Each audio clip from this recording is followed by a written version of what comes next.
मैं नीरज बैरागी स्वागत करता हूं आपके अपने YouTube channel SSC study point पर।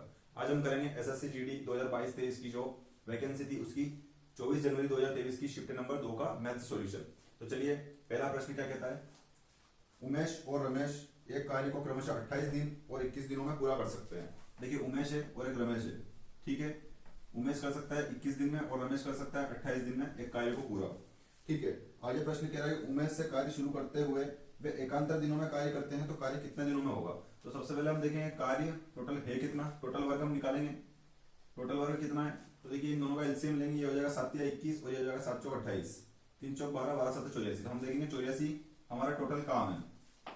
अब उमेश की एफिशिएंसी देखेंगे, 21 चौक 84 यानी उमेश 4 कार्य प्रतिदिन करता है, ठीक है। और रमेश 28 3 या 84 यानी रमेश जो है वो 3 कार्य प्रतिदिन करता है, ठीक है। अब ये एकांतर दिनों में कार्य करेंगे, यानी पहले दिन उमेश करेगा और दूसरे दिन रमेश करेगा, तो ये दोनों मिलकर 2 दिन में कितना काम कर लेंगे, 2 दिन में 7 कार्य करेंगे, ठीक है। तो चलिए, अब कितना काम करवाना है इनसे, 84।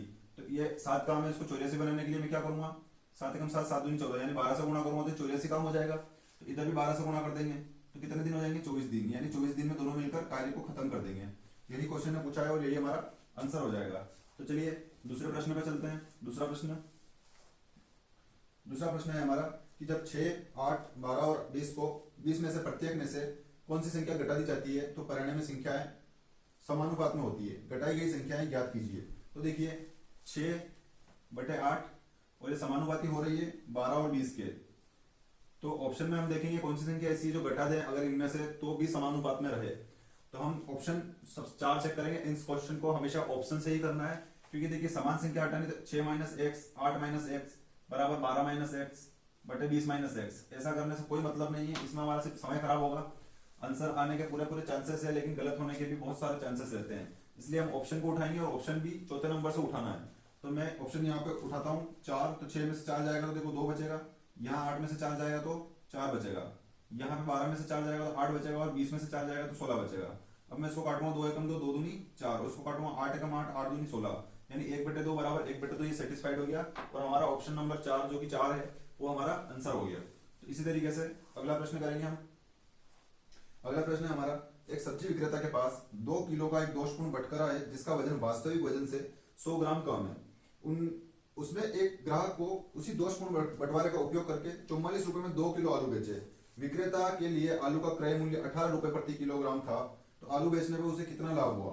तो देखिए, सबसे पहले हम इस प्रश्न में देखेंगे कि विक्रेता ने 44 रुपए में बेचा है, लेकिन आगे वाले को तो 1900 ग्राम ही दिया है। उसने कितना दिया है, 1900 ग्राम। सिर्फ हम ग्राम में बात करेंगे, चलिए हिंदी में लिखता हूं 1900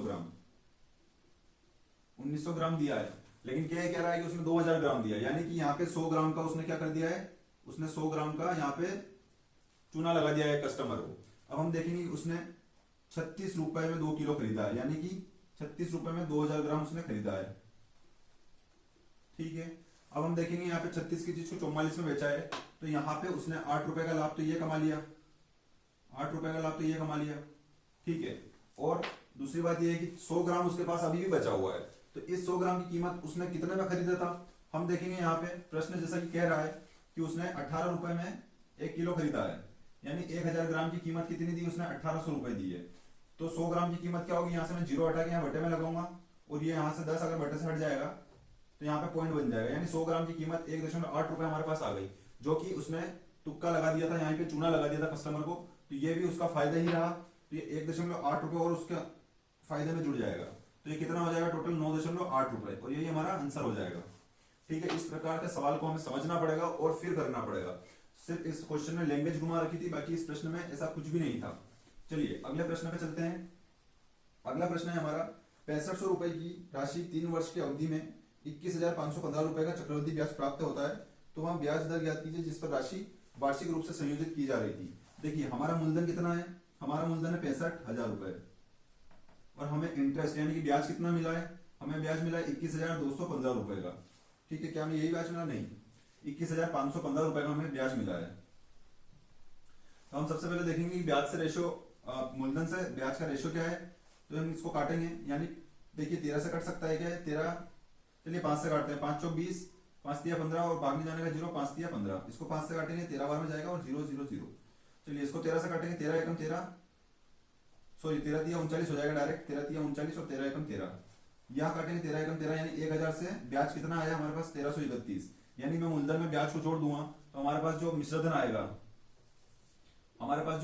वो कितना आएगा 1331, यानी मैं देख सकता हूँ कि 3 साल की बात है तो 10 इंटू 10 इंटू 10 हुआ होगा तभी 1000 हुआ, और यहाँ पे मिश्रधन कितना होगा 11 इंटू 11 इंटू 11 हुआ होगा, तभी हमारे पास मिश्रधन कितना है 1331। तो हम देखेंगे ब्याज की दर देखेंगे तो 10 की चीज को 11 में 11 रुपए हुई है, 10 रुपए की चीज 11 रुपए की हुई है, यानी 1 रुपए का ब्याज मिला है 10 पे, इंटू करेंगे 100% क्योंकि परसेंट में हमसे दर पूछा है, तो 0 से 0 कट जाएगा, 10% हमारा आंसर हो जाएगा। ठीक है, चलिए अगले प्रश्न पे चलते हैं। अगला प्रश्न है हमारा, दो उम्मीदवारों के बीच चुनाव में मतदान का 70% मत पाने वाला उम्मीदवार 16000 मतों से बहुमत से चुना जाता है, विजयी उम्मीदवार के पक्ष में पड़े मतों की संख्या क्या है। चलिए एक उम्मीदवार है जिसको 70% वोट मिले हैं, तो दूसरा वाला जो बी वाला होगा उसको 30% मिले होंगे। अब प्रश्न कह रहा है कि वो 16000 मतों से चुनाव जीता है, कितने से 16000 मतों से वहां चुनाव जीता है, लेकिन हम यहाँ देखेंगे तो यहाँ पे तो 40% से जीता हुआ है, तो ये 16000 जो है 40% की वैल्यू हो जाएगी।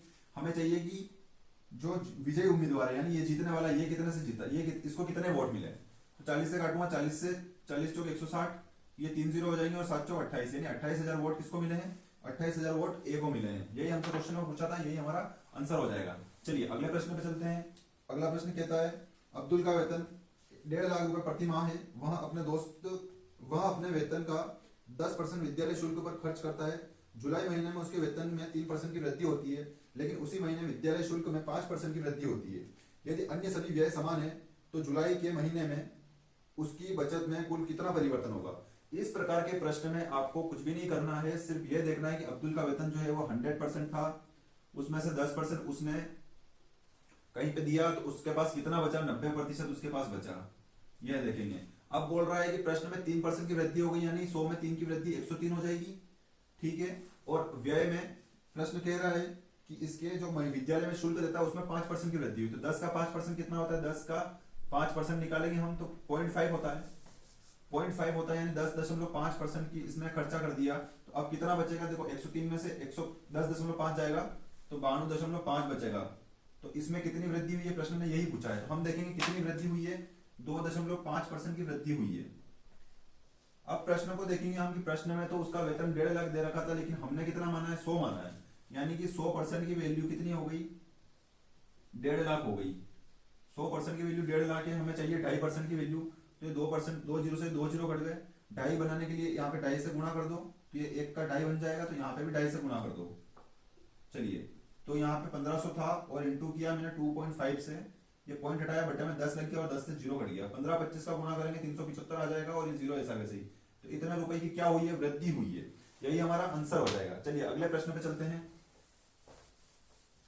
अगला प्रश्न है हमारा, 40 तक की सभी अभाज्य संख्याओं का औसत ज्ञात कीजिए। देखिए 40 तक की अभाज्य संख्या क्या होती है, पहली होती है 2, पहली अभाज्य संख्या है 2, दूसरी है 3, फिर 5, 7, 9 नहीं है, 11 है, 13 नहीं है, 15, 13 है, अब 13 अभाज्य संख्या है, सॉरी अभाज्य संख्या है, 15 नहीं है, 17 है, 19 है, 21 नहीं है, 23 है, 25 नहीं है, 27 नहीं है, 29 है, 31 है, 33 नहीं है, 35 भी नहीं है, 37 है और 39 नहीं है। तो कितनी संख्या हो गई, 1 2 3 4 5 6 7 8 9 10 11 और 12, टोटल कितनी संख्या है, एक बार और गिनेंगे, ये 12 संख्या है, तो 12 संख्या यानी कुल संख्या कितनी हो गई, 12 हो गई।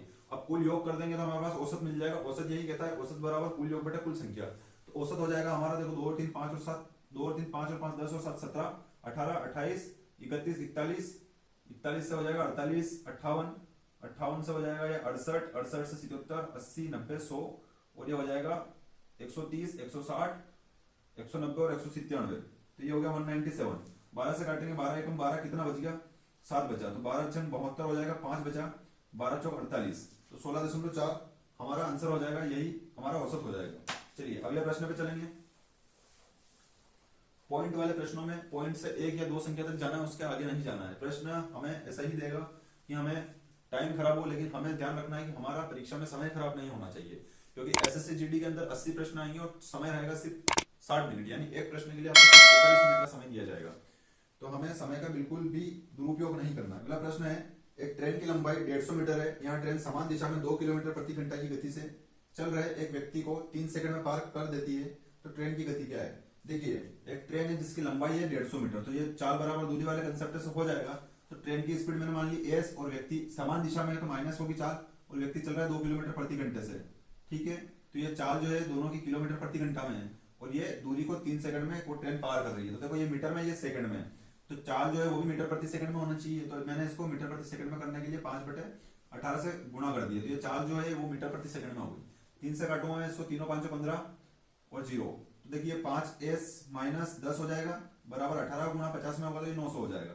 चलिए 5s ऐसा कैसे रहेगा, बराबर ये 10 उधर जाके प्लस का हो जाएगा और 900 में जुड़ जाएगा, यानी 910 हो जाएगा।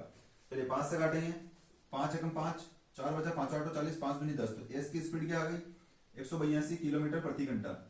क्योंकि हमने यहाँ पे मीटर प्रति सेकंड में लिया था, लेकिन जो एस था वो पूरा किलोमीटर प्रति घंटे का था, इसलिए इस एस का मान किलोमीटर प्रति घंटे में आएगा। चलिए अगले प्रश्न पे चलते हैं। अगला प्रश्न है हमारा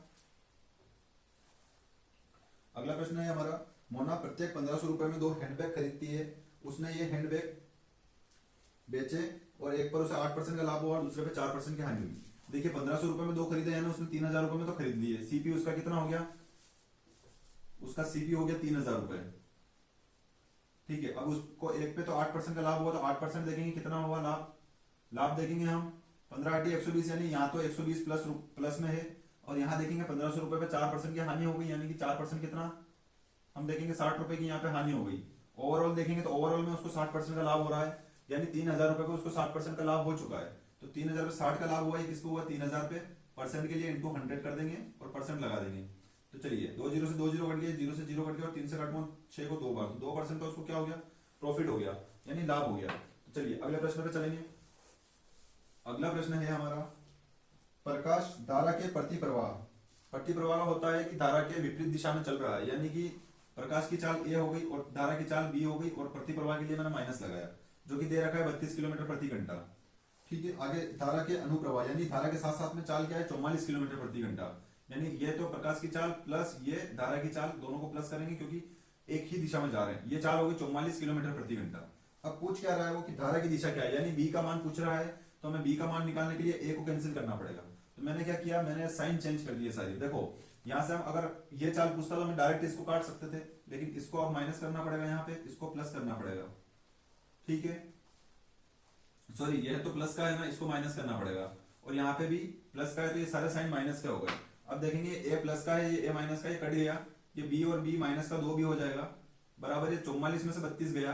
तो देखो साइन माइनस का है तो माइनस का साइन आएगा, लेकिन माइनस होगा, प्लस माइनस माइनस होता है, तो 44 में से 32 जाएगा तो कितना आ जाएगा 12 आ जाएगा। तो हमारा आंसर कितना आ जाएगा, 2 से काटेंगे 2 6 12। देखिए यहाँ माइनस का आएगा तो माइनस से माइनस भी कट जाएगा, तो बी बराबर 6 किलोमीटर प्रति घंटा क्या आ गई, इसकी धारा की चाल आ गई, और यही हमारा आंसर हो गया।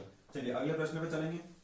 अगला प्रश्न है हमारा एक त्रिभुज का क्षेत्रफल ज्ञात कीजिए जिसकी भुजाएं 13 सेंटीमीटर, 14 सेंटीमीटर और 15 सेंटीमीटर है।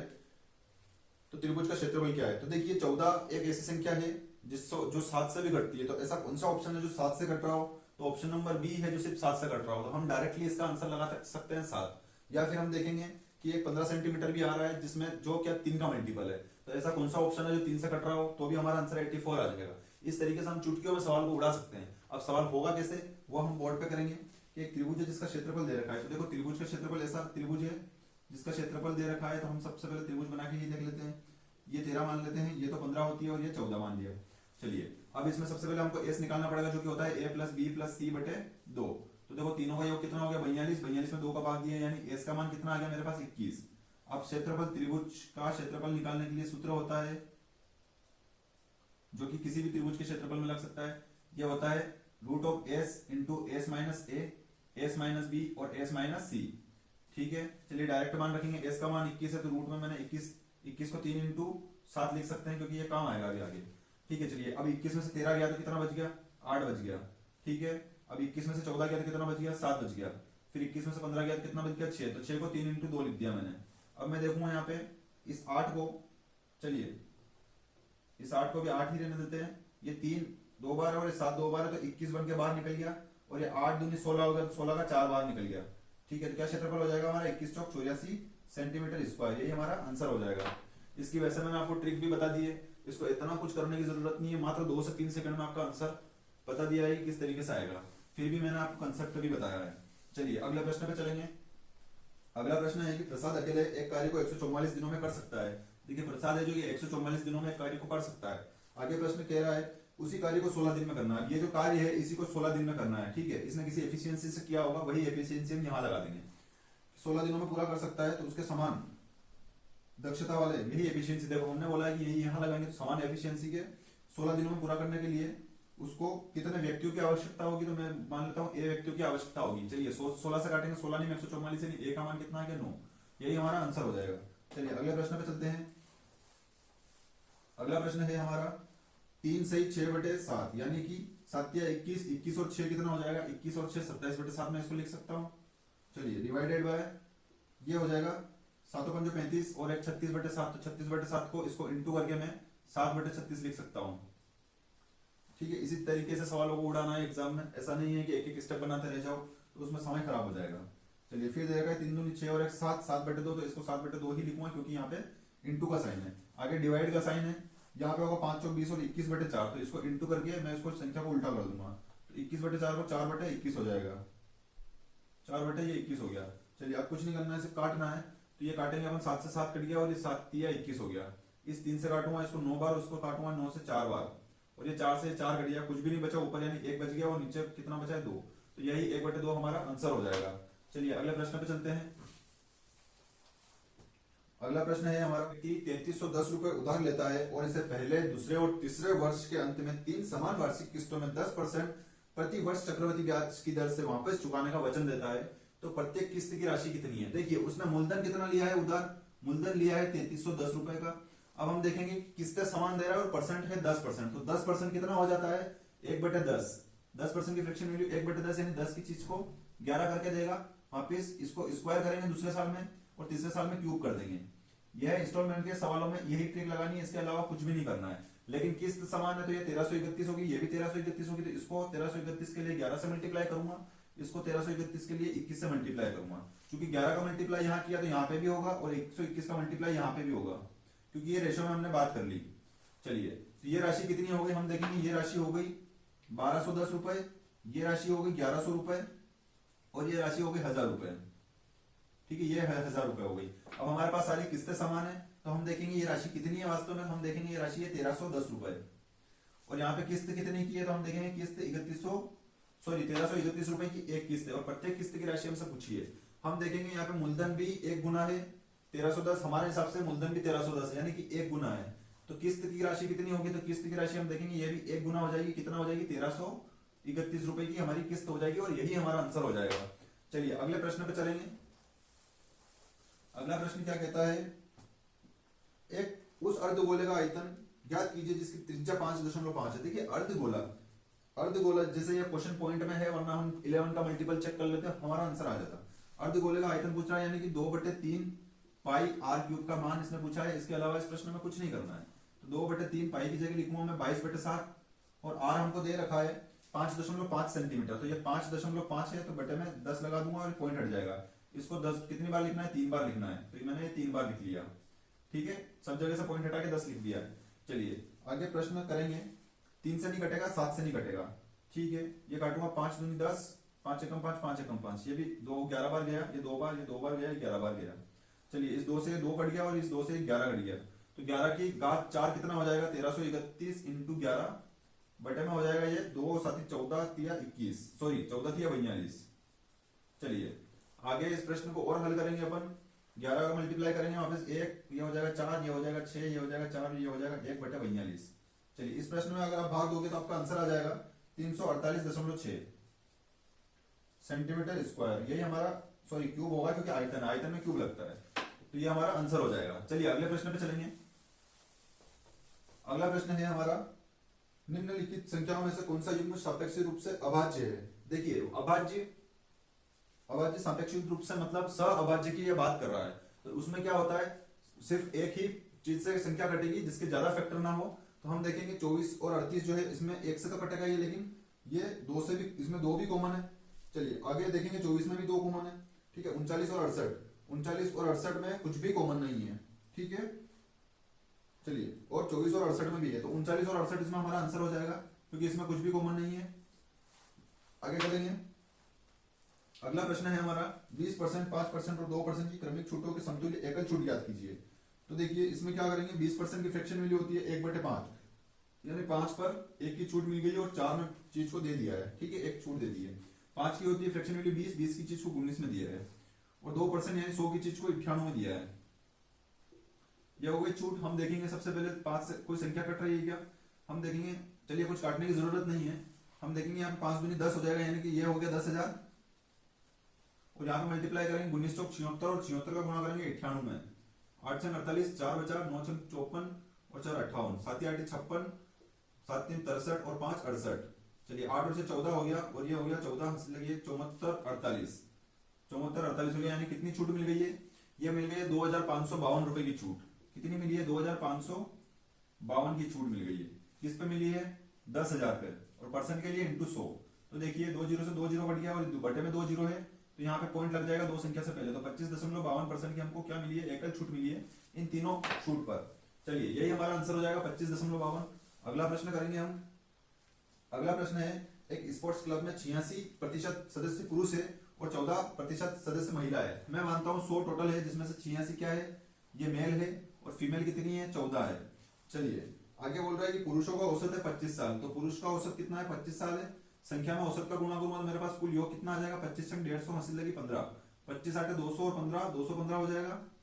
यहाँ पे देखूंगा महिलाओं का औसत दे रखा है 35 साल, तो संख्या में औसत का गुणा करूंगा तो यहाँ पे मुझे कुल योग मिल जाएगा इन 14 जनों का, 14 5 70, 14 3 42 और 7 490।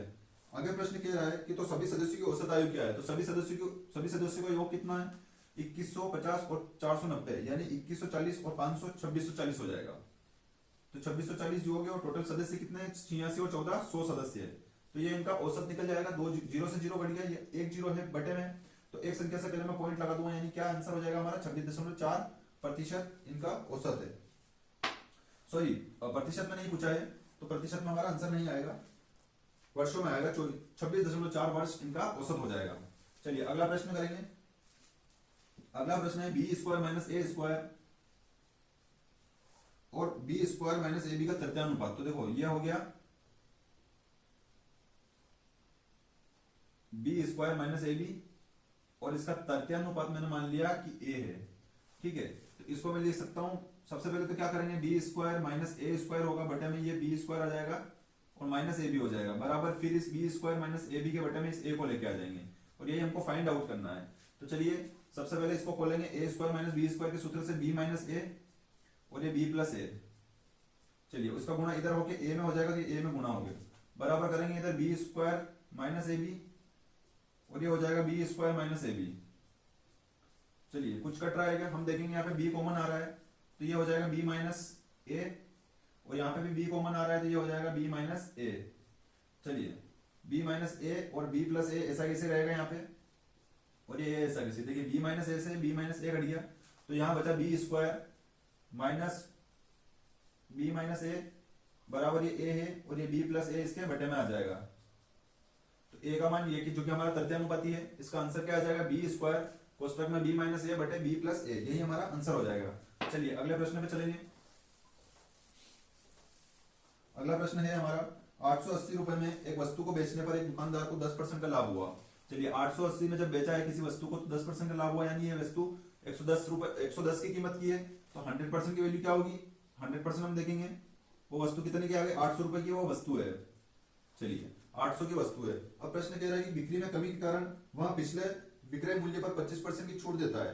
पिछला विक्रय मूल्य 880 था, 880 पे 25% की छूट देना है, 75% के बराबर में यह बेच रहा है, तो ये कट जाएगा 25 दिया 25 चौक और 4 से काटूंगा 4 दूनी 8 4 दूनी 8 0, यानी कि 22 दिया, ये हो जाएगा 22 दिया 66, तो ये हो जाएगा 66 0, यानी कि 800 की चीज को 660 में ही बेच रहा है, यानी कि कितने की हानि होगी, 140 की। किस पे होगी, जो हमारा क्रय मूल्य है 800 रुपए, इस पे हानि होगी, और परसेंट के लिए इंटू 100 कर देंगे, 2 जीरो से 2 जीरो कैंसिल, 8 से काटेंगे 8 1 8, ये हो जाएगा 60 बन जाएगा, 8 7 56 और 8 5 40, यानी 17.5% की हमको क्या हो जाएगी, हानि हो जाएगी। चलिए अगले प्रश्न पे चलेंगे। चलिए अगले प्रश्न पे सारे प्रश्न हो गए। SSCGD 24 जनवरी 2023 की शिफ्ट नंबर 2 के सारे प्रश्न हमने कर लिए हैं। उम्मीद है आपको सारे प्रश्न पसंद आए होंगे। अगर आपको